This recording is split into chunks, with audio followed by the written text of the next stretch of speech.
Hej, Robin Hufmaler. Jeg vil gerne sige tak for nogle gode erfamøder, et i Kolding og et i København. Det var en fornøjelse at være sammen med jer og se jer braine og udvikle gode erfaringer. Det var også sjovt at se, hvor enige man var både i, at Kolding og København havde nogenlunde de samme opfattelser af, hvad der er godt og skidt i den her branche på denne lidt krævende tid. Og det, som jo vil være hovedkonklusionerne, har I fået på et separat skrift. Og det er jo noget med at komme tættere på de her sælgere, få skabt de rigtige forventninger, få afstemt dem, få skabt den rigtige pris, og så i øvrigt holde gryden i kog og have et rigtig tæt samarbejde.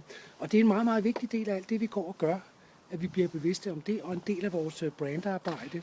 Og holde fast i den der faglighed, handlekraft og entusiasme, som vi også selv gjorde på møderne. Vi gør det i alle vores materialer, film, brochurer osv., og I går ud og gør det til daglig. Jeg glæder mig til at se resultatet af det.